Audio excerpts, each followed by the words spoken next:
काम तो आपको हमेशा रोज करना है। जब हम लोग दिल्ली से चल के, लखनऊ से चल के और आपके गांव में विभिन्न जिलों से चल के, विभिन्न गांवों से चल के आपके गांव में लोग आ सकते हैं। मैं तो 800 किलोमीटर 900 किलोमीटर दूर से चल के आपके गांव में हम आए हैं, तो आपकी भी ये जिम्मेदारी बनती है कि आप लोग भी थोड़ा सा समय आप लोगों को दें। साथियों, हालांकि ये देश में ऐसा होता रहा है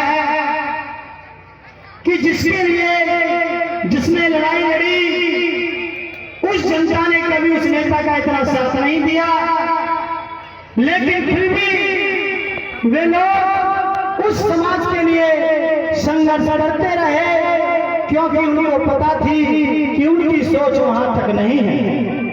साथियों, आज का विषय, हालांकि टॉपिक तो बहुत सारे हैं, लेकिन मैं पहले विषय पे अपनी बात रखूंगा। मैंने संविधान से पीएचडी किया है। मेरी एक क्लास को कोई कॉलेज और यूनिवर्सिटी अगर मुझे संविधान पर लेक्चर दिलाने के लिए गेस्ट टीचर के रूप में अगर मुझे बुलाती है तो मुझे 3 घंटे के 27,000 रुपए मिलते हैं। अगर 20 दिन पढ़ा दूं तो 5 लाख से ऊपर मेरी पेमेंट बनती है। वो 3 घंटे के बाद मैं आपको 3-4 मिनट में बताऊंगा और आपसे 1 रुपया भी नहीं लूंगा। आपसे निवेदन है, मैं सभी महापुरुषों को नमन करता हूं जिन्होंने मानवता के कल्याण के लिए काम किया, बुद्ध से लेकर के मानव साहब का श्रीराम तक, और साथ में आज उस कारवा को पूरे देश में लेकर के चलने वाली बहन कुमारी मायावती जी को भी मैं अपना आदर्श नेता मानते हुए आपके बीच में अपनी बात रखता हूं। सम्मानित मंच, मेरी माता बहनें, बुजुर्गों, नौजवान साथियों, यहाँ पर लिखा है, हमारे साहब ने भी बताया कि भारतीय संविधान खतरे में क्यों है। इस पर चर्चा क्यों की जा रही है? क्योंकि ये संविधान आज के संघर्ष का परिणाम नहीं है। बुद्ध से लेकर के ज्योतिबा फुले साहू जी महाराज तक, कबीरदास, रविदास, सब तक जितने भी आंदोलन हुए, उन सब का संघर्ष का उसका परिणाम है ये भारत देश का संविधान। अगर ये संविधान खत्म हो गया तो हमको फिर से गुलाम बनाने से कोई रोक नहीं सकता। इसलिए संविधान पर चर्चा होनी जरूरी है। और याद रखना, ये भारत का नहीं, पूरी दुनिया का इतिहास गवाह है। जिस समस्या पर उस देश की जनता ने चर्चा की है, उस देश की जनता ने विचार गोष्ठी की है, उस देश के समाज में सभाएं की है, उस समस्या का समाधान हमेशा उस देश की जनता ने निकालने का काम किया है। समाधान निकलेगा, इस देश का संविधान बचेगा। साथियों, मैं बड़े सीरियस की बात है कि आपको बता करके बात को समाप्ति की लगी तरफ लेकर के जाऊंगा। हालांकि ये बात बंद कमरे की है, मीटिंग के अंदर की है, लेकिन मेरा चेहरा देखोगे तो आपको खड़े खड़े बैठे बैठे भी मेरी बात समझ में आएगी।